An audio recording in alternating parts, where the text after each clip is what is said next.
right, so welcome to all of you guys for coming, and welcome to all of you watching on YouTube. Today we're going to just do a little bit of Right to Life Central California volunteer prep for our fair booths for the Fresno Fair.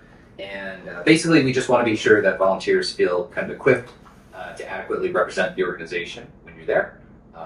That is what you're doing, you're representing Right to Life. So we just want to give you first kind of the sort of two things. One is the kind of boring mechanics of this is where the booth is, and this is how you set up, and this is where you get more literature and stuff like that. But also to kind of equip you guys about a couple of kind of big topics relating to the abortion issue that are sort of becoming more important lately. So you guys can have a little bit of something to equip you, and then we'll have some resources available in your packets to also help you out for if you want to do more reading on the subject yourself. So let's get started. We'll start with this handout here, the sort of staple thing, the fair logo at the top.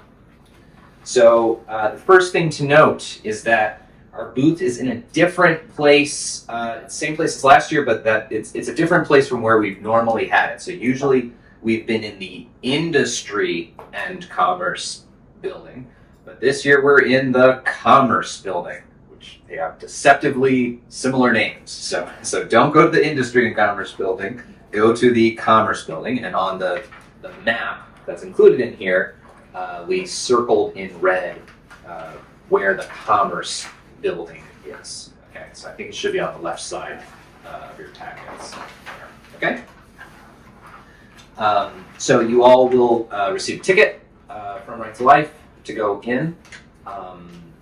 I think all of your guys' folders have the tickets you need. If you need more tickets because you're signing up for multiple shifts or something like that, we'll be sure to get them to you at some point before you start. Actually, I should say before we start, for those of you, I think I've met most of you, almost all of you before. So I'm John Girardi, I'm the director at Right to Life, and I'm an attorney, and I host the radio show. I helped start the Obria Clinic. No longer the CEO of Obria. I got to fire myself from that. So I'm just doing fundraising for Obria. So that's who I am, and that's the context of all this. Okay. So we're in the Commerce Building. You all will have signed up for shifts. We do 2-hour and 15-minute long shifts, and the idea with that extra 15 minutes is so that you overlap with the shift immediately prior to and subsequent to you. So we will have available all of the contact info, phone numbers for all of the fair volunteers available, so that if you're there and the next shift hasn't shown up yet, you have their cell phone sitting there in front of you so you can call them and figure it out. It is actually pretty important that we keep someone at the fair booth at all times. The fair gets really picky when people leave the booth unattended. If you do it like 3 times in a fair, you're out for next year because they got a big old line of people who want booths at the fair, and they figure, well, we can find plenty of people who will staff it the whole time. So if you're going to dilly-dally and not staff it, you're out. So it is pretty important that we want to maintain our spot in line. We don't want to get sent to the back of the line. So if you're there and you can't get a hold of your relief and it's late and you're running late, the best thing to do is during business hours to call the Right to Life office, and after 5 p.m. to call me. So we have those phone numbers here on this sheet. The Right to Life office is 559-229-2229, and my number is the 559-224-6907. Ideally, again though, call your relief first before you call us. Because if it's 8 o'clock and I have to get in my car and start driving over to the fair, and that makes her very angry Mrs. Girardi, and I have to be out again. And often it's just a thing of if you call your relief, hey, I'm at the fair. Sorry, I'm lost. I got lost. I'm on my way there. So usually that's how it gets resolved. And it's also because of the difficulty of keeping it staffed, the inconvenience. Please don't commit to a shift unless you know you can do it. If you learn you can't make it, let us know as soon as you learn you can't make it. I obviously emergencies arise, people getting suddenly sick, whatever stuff can happen. But really do try your darndest to, keep things, to let us know well in advance, or even, if you can, to find a volunteer to sort of sub in for you or something like that. So anyway, just let us, because it's so difficult to kind of spur of the moment have me get over there. Please do try to be really conscientious on that point. So this has a couple more little instructions about, when you start your shift, just make sure all the literature displays are nice and there's enough literature. We have replacement materials for all of our literature will be under the table. Keep everything neat and clean. One thing is, if someone offers a donation to Right to Life, we can't receive that money. I'll be back in frame in just a second. Hold on, Colton. We cannot accept that money at the fair booth because we're a nonprofit vendor. We're not like a vendor who's selling stuff. We're not licensed that way. So we will have a supply of these Right to Life return envelopes. So we would say, if you want to give to Right to Life, here you go. Take the return envelope, send it to Right to Life, or just bring it to Right to Life. It's got our address. Yeah, it's got our address right here on the envelope. Okay. And it's stamped too? I don't know that ours will be stamped, but this one I grabbed happened to be stamped. But yeah. Okay. One point we have there is, if children under 14 come to the booth, only give them literature with explicit parental consent. I'd say for any kids, doesn't matter, 14, whatever, just only ask the parents first. Hey, are you okay if I give this to your kid? One last point just to make is, you're representing Right to Life Central California, not you, yourself, and thou. So we want our volunteers just to, if we're interacting with people, if you're making small talk with someone and chit-chatting about the weather, 49ers game or whatever, that's fine. But we really encourage people not to be talking too much about topics beyond our core range of topics. So the abortion question, assisted suicide, the things are sort of within our range of topics. Basically, what we just don't want is, we don't want it to be arguing with someone about, Donald Trump versus Ron DeSantis, or arguing with someone about some issue that's sort of unrelated to our work at Right to Life. Okay, so that's the point of that. You're representing Right to Life. You're not representing, whatever your personal soapbox is, as legitimate as your personal soapboxes may be, as right as you may be on those things. Let's just stick with stuff that's Right to Life sort of focused. Okay. So that's kind of some of the mechanical stuff. Also, one thing for parking. So we cover your ticket. We don't cover parking. We will, if you're going to be coming a lot, we do have some parking passes that can be reused a bunch of times that we can try and provide for you. We don't have a ton of those though. Basically, any general admission parking lot is open to you. So yeah. All right. The next thing I want to do is go to this page, which lists our Right to Life Central California ministries. So basically, I just want to make sure you guys know about the main stuff we do and can kind of talk about it intelligently or appropriately offer it to people who approach the booth. So this is not necessarily an order of importance or anything, it's just a list. So number one is the Outreach Center. So we at Right to Life have a building that's right next door to the Planned Parenthood Clinic on Fulton Street in Fresno. And this building is sort of our headquarters for our volunteers who interact with women and couples going into and out of Planned Parenthood and offer them alternatives to abortion. This is a really wonderful ministry. We've saved the lives of like a dozen babies through this. And it doesn't stop with sort of, I think sometimes people have a tendency to say, oh, they said no, they're not going to have an abortion. Okay, mission accomplished. We follow up with them. We stay connected. We stay connected with them. And then we try to help them if they want to continue interacting with us. And it's on them, obviously. We try to help them with whatever resources they may need. So we've thrown baby showers for some of these moms. We've helped them with different stuff they need, baby supplies, groceries, diapers, stuff like that. So the Outreach Center is a really beautiful ministry, and we have volunteers who come and pray on the sidewalk. I know some of you have been doing that for Sherry. You've been doing that for years and years and years. So if people are interested in volunteering with us, this is a cool way for people to support us and volunteer with us.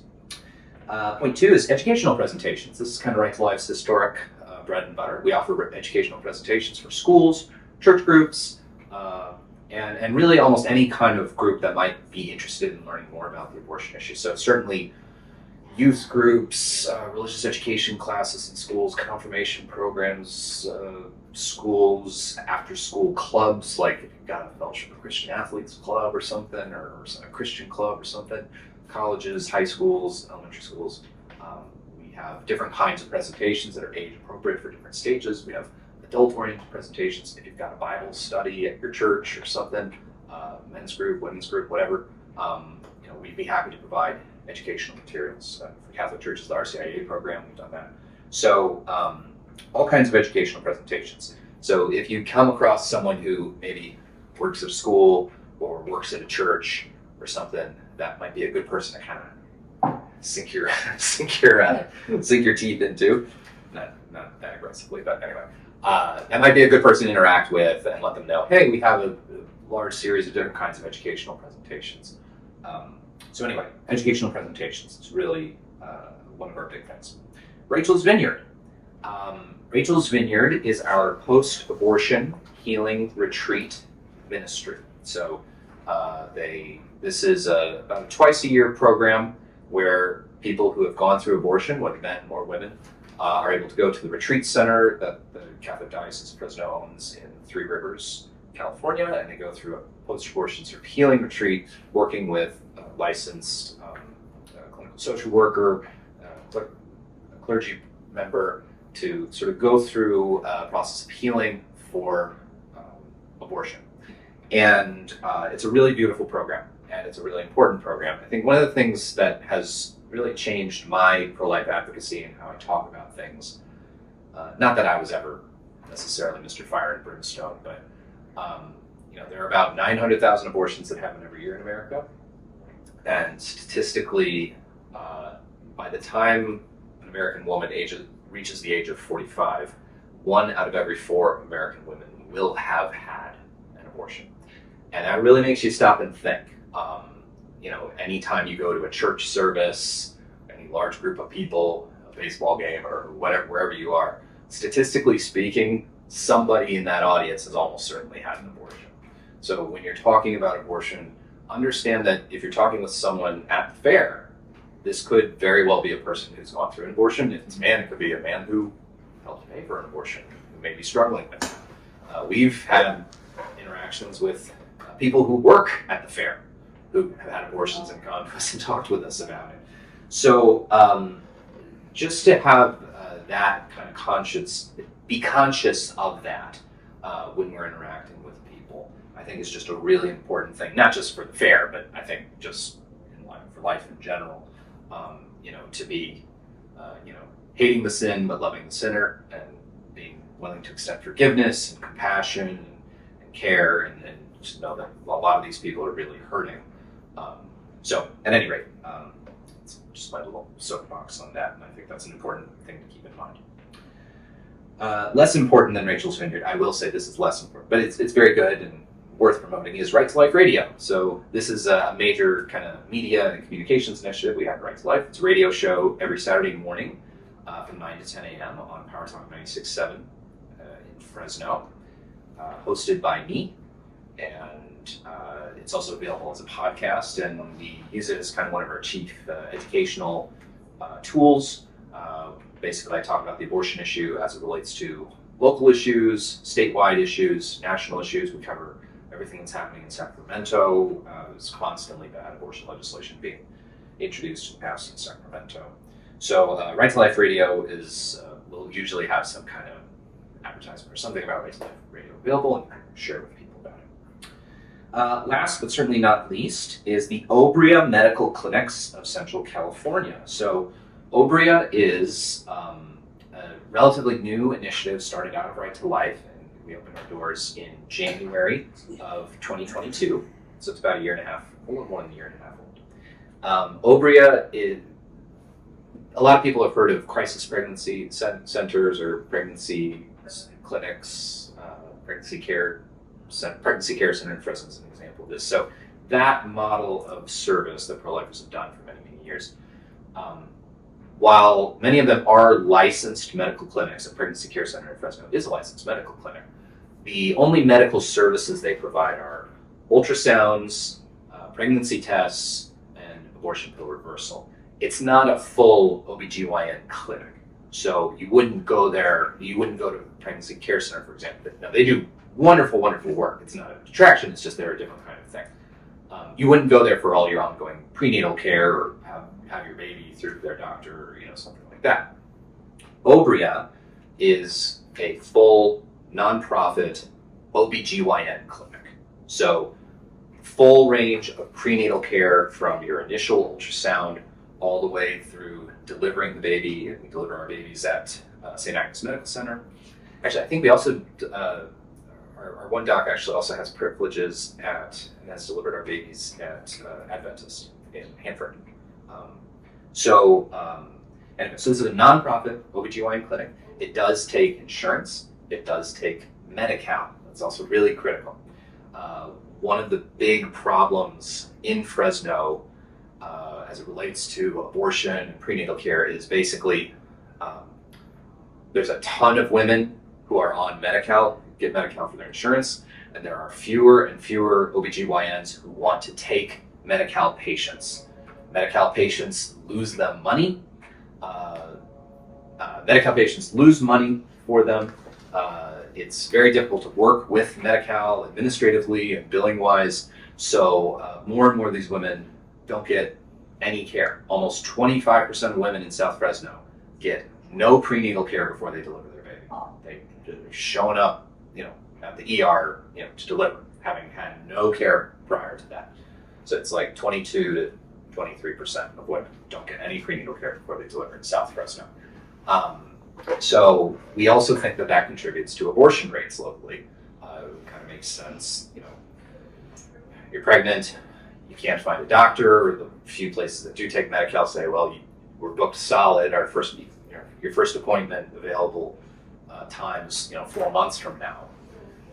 So either wait for that, or you can deal with this problem right now at Planned Parenthood. And Planned Parenthood does a lot of work to kind of make themselves known to people in South Fresno as this is the place you go for birth control and for gynecological services, blah, blah, blah, blah, blah. So that's part of why our clinic also does gynecology services, well woman exams, STD, STI testing, things of that sort, is to kind of get people out of the orbit of going to Planned Parenthood all the time, even for non-OB services. And then when they are pregnant, to serve them, take care of them and their babies. So that's what the Obria Medical Clinics of Central California is. It was a major new initiative. It's a separate corporation from Right to Life. So it has like separate tax ID, separate bank accounts, etc. But it's an allied organization for us. It was started out of Right to Life. And so we work together on a number of sort of joint initiatives and things like that. So we'll have literature about Obria there. If you interact with someone who needs healthcare services, Obria is a great thing to have available as a resource to refer people if they need gynecological services. If they're saying, "Oh, I go to Planned Parenthood for," Obria is a great, different alternative. Okay, so we have here a number of kind of tips and opening lines for engaging with people. I won't go through all of that. Well, we're human beings, you can all talk to people. The main things I want to just emphasize, though, is we don't want our volunteers just to kind of be lumps on a log sitting there. We'd like you to kind of try to be active. If you see someone with interest, feel free to kind of engage them in conversation, etc. Next page, we have some talking points we have here. And this relates to, I'm not going to go through every single thing in here, and you feel free to read it on your own time. There are a few things I will mention. The middle point, the fourth point, is talking about abortion pill reversal. So I'm going to just talk with you guys a little bit about the abortion pill so that you understand it, because this is kind of an emerging thing in the area of abortion and for you to understand abortion pill reversal. So the abortion pill is not the morning after pill, okay? And we have this handout which talks about both. The one side is about the abortion pill, and the other side is the morning after pill, okay? Now, morning after pill is not great for you. It does a lot of bad things to your body, but it does mostly function as a contraceptive. Its chief mechanism is to inhibit ovulation, to prevent ovulation. Now, it does a lot of other bad things too. We don't endorse it. We're not supporting it. It's not great for you. But it is mostly a contraceptive, and as the name indicates, the idea of it is immediately after a sexual encounter, you would take a morning after pill. The abortion pill, or mifepristone, or RU486, is a drug intervention to basically artificially bring about an abortion up to 10 weeks into pregnancy. Okay, so not the morning after, this is up to 10 weeks into pregnancy, according to the current FDA guidelines, and there are some OBs who will prescribe it after 10 weeks off-label, okay? So I'm talking about it because actually this is now the most common method of performing abortions in the United States today. Yeah. I think most people still have in their heads the idea that abortion is kind of like a surgical intervention, when 53% of the time it's actually done through the abortion pill process. So it's basically, you take the abortion pill itself, which is called mifepristone, that cuts off certain hormones that alter the lining of the uterus so that the baby detaches from the uterine wall, baby's cut off from its food supply, the baby dies. A second pill is then taken called misoprostol. Misoprostol is a legitimate drug. It's often used to help induce labor. When misoprostol is taken, the baby is evacuated from the mother's body. It induces labor very aggressively. So mifepristone is taken about 48 to 72 hours later than misoprostol is taken. So there's a lot of health and safety risks with the abortion pill. President Biden's administration recently, even both the Obama administration and the Biden administration, have loosened the regulations around the abortion pill. It used to be initially you could only do it for the first 7 weeks of pregnancy. Obama increased it to 10 weeks. It used to be you needed 3 doctor visits. Obama reduced it to 1, and Biden reduced it to 0 in-person doctor consultations. So you can get a prescription for the abortion pill now just through a telemedicine. You don't even have to be seen by a doctor, which can be very dangerous. If you don't have an ultrasound first, one of the things that can happen is that they can miss if you're having an ectopic pregnancy. So an ectopic pregnancy, the baby's growing in the fallopian tube rather than in the uterus. If you don't remove the baby in that situation, mom and baby are going to die. So there was actually a case written up in the New England Journal of Medicine of precisely this, a woman who was trying to do an at-home, through the mail abortion pill abortion, didn't know she was having an ectopic pregnancy, she didn't have an ultrasound, and almost died because it wasn't checked on. The Obama administration, in their 2016 regulations, also eliminated the reporting requirement for any adverse health outcomes from the abortion pill other than death. So we do have information up to 2016 that thousands of women were hospitalized after the abortion pill, usually from hemorrhaging, excessive bleeding, dangerous blood clotting. There's also a risk from the abortion pill of what's called an incomplete abortion, which happens about 5 to 8% of the time. Basically, not everything is expelled from the mother's body, which can lead to infection and sepsis, being extremely dangerous. So if they don't have a follow-up visit, that's what can happen. And the whole idea with the Biden administration, with its regulations, was they wanted maximal abortion access. So they tried to eliminate any in-person doctor visit requirements so that basically this becomes the abortion clinic of the future. This in your mailbox.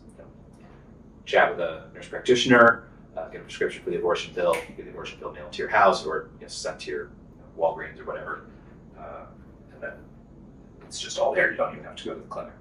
So again, I mention that because it's the most common way of doing abortion, and there is also a process called abortion pill reversal. Our Obria clinic offers abortion pill reversal. Pregnancy Care Center in Fresno also offers abortion pill reversal.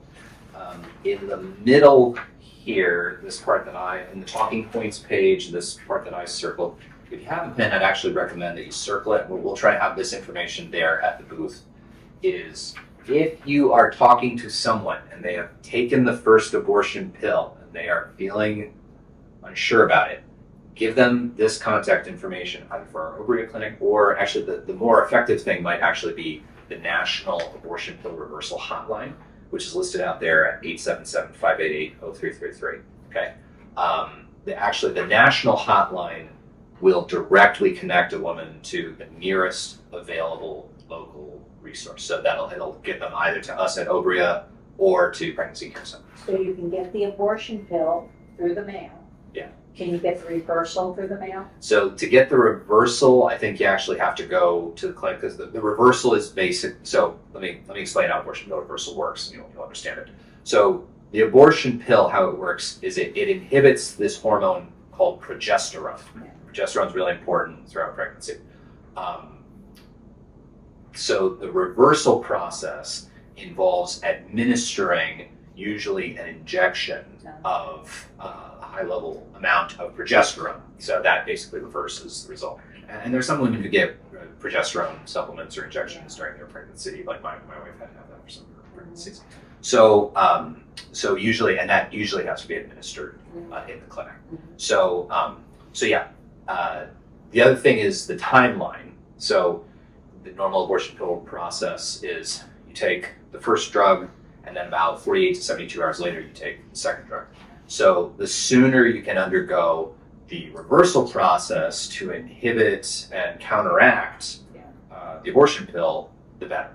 Okay. So again, that information we'll make sure to have that information at the booth, and we have those numbers right there. And actually, the national hotline is almost the better way of doing it, just because they have Obria on their list, they have Pregnancy Care Center on their list. I don't care where they go as long as they get it. So as far as I'm concerned, if they can get to PCC quicker, that's wonderful. So, okay. All right. The last point on the talking points is, be familiar with the map of which states protect life and which states don't. You don't need to remember every state in the union, how they stand on abortion. We do have on the back, though, a map showing that, on the very back of this handout, which could be interesting just for your review. I will, though, sort of talk about what California's law is regarding abortion, and that's probably maybe the more relevant thing. So, as you can see, California is very solidly red, which is not good on that map. So, California permits legal abortion effectively through all 9 months of pregnancy, and for any reason. California had on the books basically the restriction that if someone wanted a pregnancy after the fetus was viable just means able to survive delivery, then they could only get an abortion if the pregnancy was threatening maternal health. The problem with that is that California defines maternal health extremely broadly. So essentially any pregnancy will implicate maternal health. So it's kind of an exception that swallows the rule. Now, it's actually up for debate whether even that restriction is still on the books after the passage of Proposition 1 last November in 2022. Proposition 1 imported into the California Constitution a very broadly worded right to legal abortion, basically prohibiting the state from infringing a person's right to an abortion, not a pre-viability abortion, not a pre-viability, after viability only if there's a medical condition abortion. So just an abortion. So we use very open language. So it's kind of an open question whether California actually has any limitations on abortion whatsoever. So anyway, again, major bummer, depressing, but it's kind of some context I think that you guys should have. So, and I'd like to let you guys know about it.